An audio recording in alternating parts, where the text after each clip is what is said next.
평택시 노래자랑 인기상을 차지하셨던 실력이 우리 권사님 가장 신방 갔더니 뭔 트로피가 있더라고요. 이렇게 봤더니 노래자랑에서 인기상을 타셨더라고요.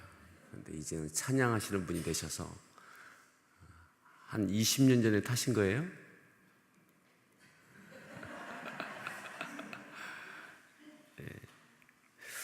오늘 말씀의 제목을 함께 따라합니다. 멋진 바울. 멋진 바울.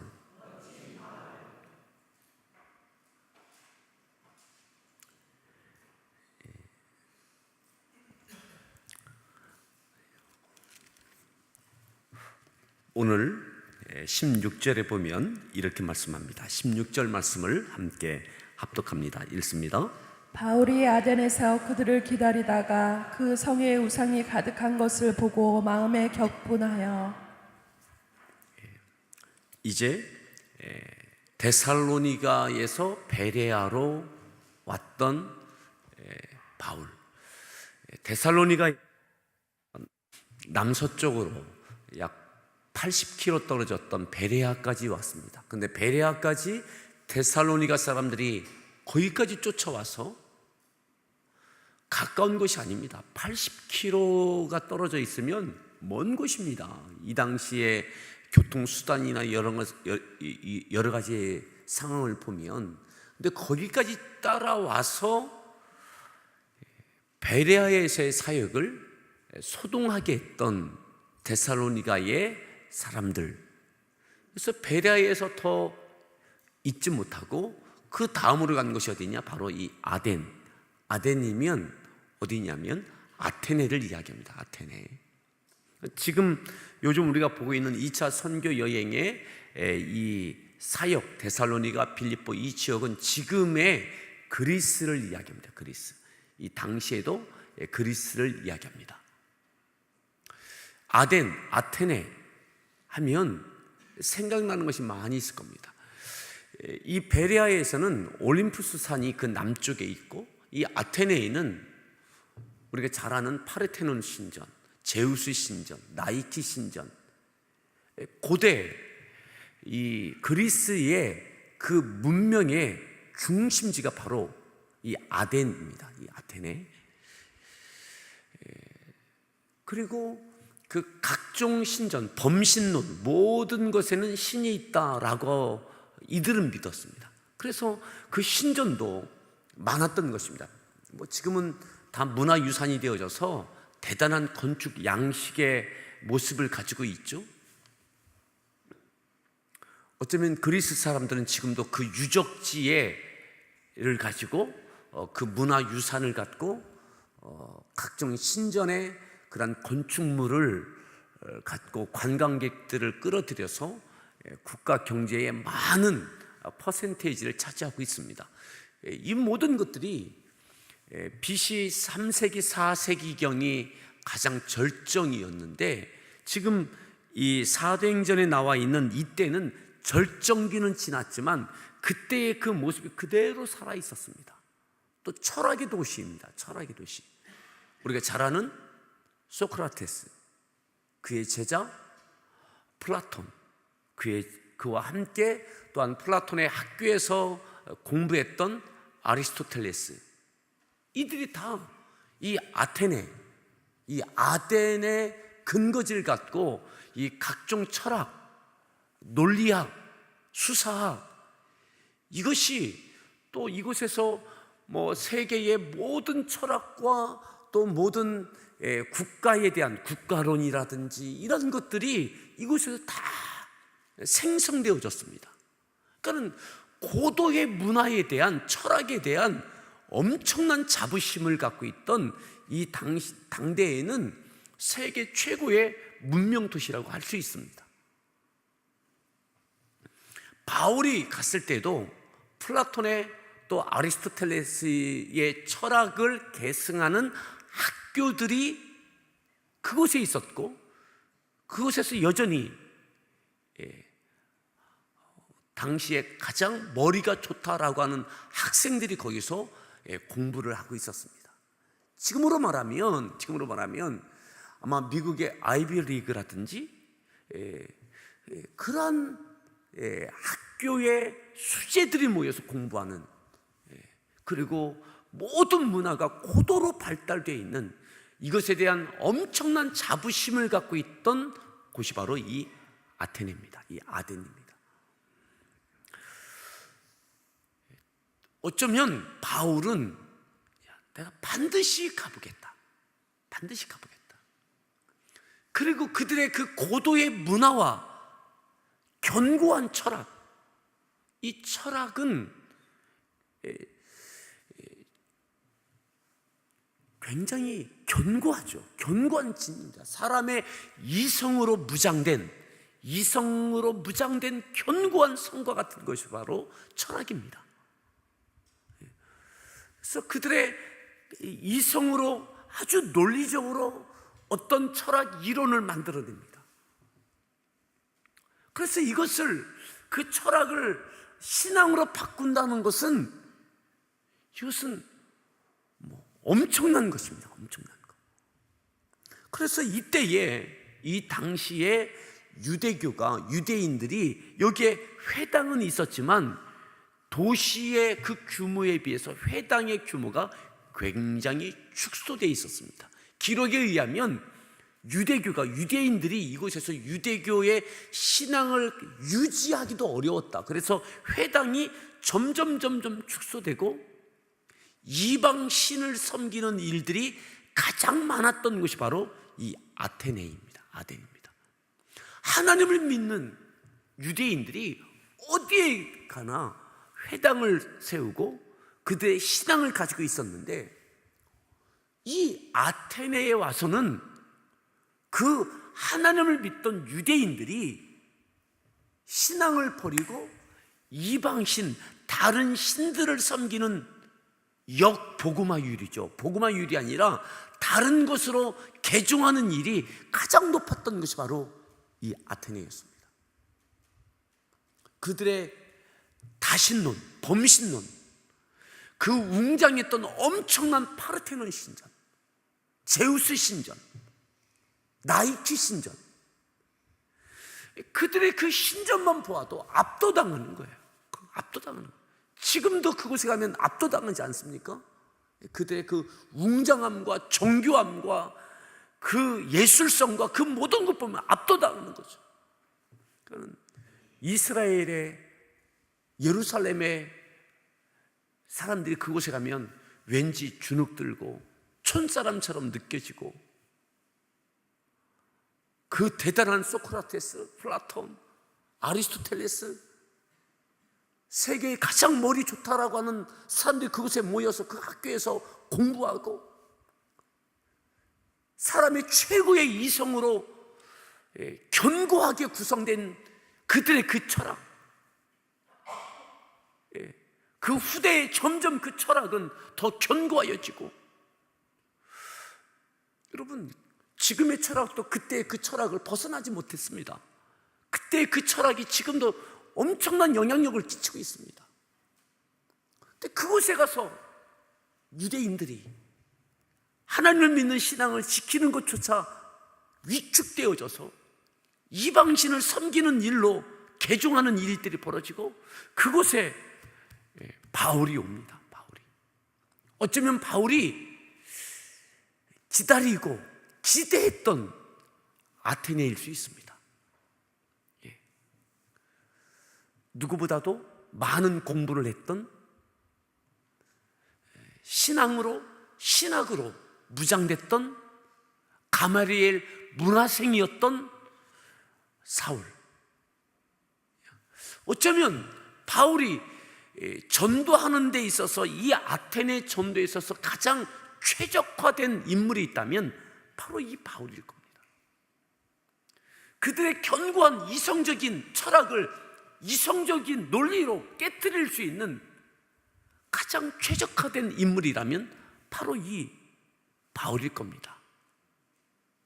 그런데 바울이 이곳에서 그들과 논쟁도 합니다. 변론도 합니다. 무슨 말입니까? 논리적으로 신앙을 그들에게 설명했다는 겁니다. 논리적으로, 이성적으로. 왜냐하면 그들은 굉장히 철학으로 무장된, 그리고 그것이 아주 생활화되어 있는 문화가 그들 가운데 있었습니다. 이들에게 어떻게 전도할까? 회당은 축소되어 있습니다. 회당에서도 말씀을 전했지만 회당이 아니라 이제는 바울이 길거리로 나옵니다. 아레오바구나 또한 시장이나 이런 곳에서, 공개된 곳에서 공개된 논쟁과 변론을 통해서 복음을 증거합니다. 너무 멋져 보입니다. 어쩌면 이전에 공부했던 가멜리엘 문화생의 그 지식과 논리와 이것을 그들 앞에 멋지게 펼칩니다. 그런데 바울의 사역에 있어서 객관적으로 가장 초라한, 열매가 가장 적었던 곳이 어디냐? 바로 여기입니다. 아테네. 바로 이 위에 신사적이었던 베레아에서도 짧은 기간이었지만 놀라운 역사가 있었습니다. 데살로니가 놀라운 역사가 있었습니다. 필립보 말할 것도 없습니다. 그런데 이 아덴에서는 바울은 멋져 보이는데 주님의 능력이, 복음의 권능이, 성령의 표적과 기적이 나타나지 않았던 것이 바로 이 아테네입니다. 어쩌면 바울이 내가 알고 있는 지식, 내가 알고 있는 성경적 지식을 갖고 논리적으로 이들을 깨우쳐주고 그렇게 증거하려고 했던 의욕이 앞섰는지 모르겠습니다. 그것이 더 효과적이라고 판단했는지 모르겠습니다. 하지만 성령의 능력과 권능, 표적과 기적이 나타나지 않았던 것이 바로 이 아테네입니다. 그리고 믿는 자의 그 열매가 가장 작았던 것이 바로 이 아테네입니다. 자, 몇 군데 몇 절을 함께 보도록 하겠습니다. 자, 다시 16절을 읽습니다. 바울이 아덴에서 그들을 기다리다가 그 성에 우상이 가득한 것을 보고 마음에 격분하여. 마음이 격분했다. 왜 격분했느냐? 이것밖에 안 되나? 이거죠. 이 도시가 최고의 문명의 도시고 최고의 철학의 도시고 가장 사람의 이성이 발달되어 있던 최고의 학문이 발전되어 있는 곳이 바로 이것인데, 아니 어떻게 이렇게 이방신들이 곳곳에 신전인 거예요. 한 신을 섬기는 게 아니에요. 제우스, 나이키 많은 신전이 있는 거예요. 야, 어떻게 이렇게 사람이 만든 우상, 그 신전, 그 우상 앞에 그렇게 절을 하지? 이게 실망스럽고 격분되어지는 거죠. 자, 17절 말씀 읽습니다. 회당에서는 유대인과 경건한 사람들과 또 장터에서는 날마다 만나는 사람들과 변론하니. 만나는 사람들과 뭐 했다고요? 변론했습니다. 변론. 논리적으로 설명했습니다. 회당에서도 또 장터에서도. 회당에 있는 도시 규모에 비해서 작은 회당, 이미 유대교가 많이 축소됐던 이 상황에서 회당에서만 전할 수가 없었습니다. 그래서 길거리로 나와서 시장에서도 만나는 이들에게 날마다 변론했습니다. 자, 18절도 읽습니다. 어떤 에피쿠로스와 스토아 철학자들도 바울과 쟁론할세. 어떤 사람들은 이르되 이 말쟁이가 무슨 말을 하고자 하느냐 하고, 어떤 사람은 이르되 이방신들을 전하는 사람인가 보다 하니 이는 바울이 예수와 부활을 전하기 때문이로라. 그래서 이성적으로 그게 이해가 안 되는 거예요. 그래서 논쟁이 일어나는 겁니다. 바울은 논리적으로 예수님의 복음, 부활에 대하여 사건에 대해서 이렇게 변론을 했습니다. 그런데 많은 이들은 그것이 이성적으로 그게 어떻게 가능한 거냐, 어떻게 죽은 자의 부활이 있을 수 있느냐, 논쟁이 일어났습니다. 자, 더 봅니다. 19절입니다. 그를 붙들어 아레오바고로 가며 말하기를 네가 말하는 이 새로운 가르침이 무엇인지 우리가 알 수 있겠느냐. 20절. 네가 어떤 이상한 것을 우리 귀에 들려주니 그 무슨 뜻인지 알고자 하노라 하니. 21절. 모든 아렌 사람과 거기서 나그네 된 외국인들이 가장 새로운 것을 말하고 듣는 것 외에는 달리 시간을 쓰지 않음이더라. 지식적인 호기심이 많았던 아테네 사람들이 어떤 경우는 한번 좀 더 설명해봐라, 좀 더 이해시켜봐라, 좀 더 내가 납득할 수 있도록 설명해라. 그래서 바울이 거기서 막 또 계속 막 설명을 합니다. 근데 이것이 논쟁만 되는 거예요. 그들의 지적인 호기심을 채워줄 줄 모르겠지만 믿음에는 이르지 못하는 거죠. 따릅시다. 믿음은 믿는 것이다. 믿는 것입니다. 아는 것이 아닙니다. 들어야 믿을 수는 있지만 이들은 우리의 지적 호기심을 채워달라, 새로운 것을 전하는데 그것이 무슨 말이냐, 우리가 좀 더 알겠잖아, 좀 더 설명해봐라. 바울도 그들에게 나의 이성과 논리를 갖고 이들에게 설명 가능하다고 생각했을지 모르겠습니다. 그래서 그들에게 계속 전합니다. 근데 믿지 않아요. 오, 새롭네? 이 정도로 호응하는 이들도 있고, 그게 말이 되냐?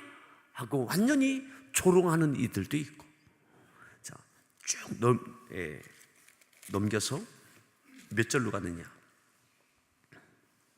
29절로 보겠습니다. 30절을 보겠습니다. 30절 말씀, 30절 읽습니다. 알지 못하던 시대에는 하나님이 간과하셨거니와 이제는 어디든지 사람에게 다 명하사 회개하라 하셨으니 31절.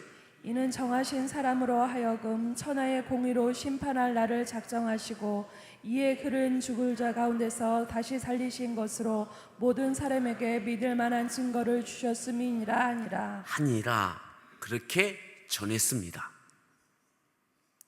자, 그런데 32절 그 결과입니다. 아테네에서 바울이 그들에게 논리적으로 복음을 전했는데 그 결과입니다. 그 결과 32절. 그들이 죽은 자의 부활을 듣고 어떤 사람은 조롱도 하고 어떤 사람은 이 일에 대하여 네 말이 다시 듣겠다 하니. 어떤 사람은 조롱도 했고요, 어떤 사람은 다시 듣겠다. 무슨 말이에요? 호기심은 있지만 잘 이해가 안 된다. 조롱한 사람은 뭡니까? 그게 말이 돼? 하고 조롱하고 떠나고, 한번 다시 들어보겠다 하는 사람들도 좀 있었고, 이것이 아테네에서의 결과입니다. 좀 더 봅니다. 결과입니다. 33절. 이에 바울이 그들 가운데서 떠나매. 바울이 그들 가운데 논쟁과 변증을 마치고 떠났습니다. 자, 34절. 몇 사람이 그를 가까이하여 믿으니 그 중에는 아레오바고 갈리 디오누시오와 다말이라는 하는 여자와 또 다른 사람들도 있었더라. 몇 사람이 믿었습니다. 몇 사람. 34절이 사역의 열매입니다. 아테네에서 이게 답니다. 18장 1절에 보면 그 후에 바울이 어떻게 해요? 아덴을 떠납니다. 아테네를 떠납니다. 어쩌면 바울이 사역했던 모든 사역의 여정 가운데 실패했다, 너무 부끄럽다 할 만한 곳이 있었다면 이 아테네일 겁니다. 기대함도 많았을 것입니다. 바울에게 최적화된 곳이 바로 이 아테네였습니다. 그의 실력을 마음껏 펼칠 수 있는 곳이었습니다. 멋져 보이는 바울이었습니다. 근데 이곳에서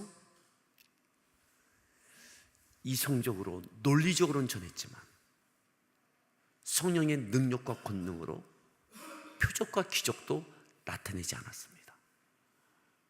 그리고 모든 사역은 너무 초라했습니다.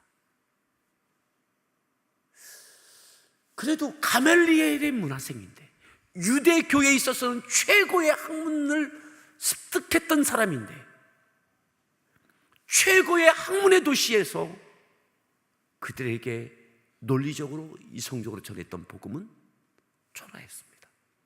사랑하는 여러분, 믿음은 믿는 것입니다. 때로는 논리적인 설명이 필요할 수도 있습니다. 하지만 성령께서 역사하셔야 믿어지는 것입니다. 오늘 우리가 내가 멋져 보이면, 무언가 실력을 쌓으면 이것을 통해서 전할 수 있다고 생각할지 모르겠습니다. 아니요.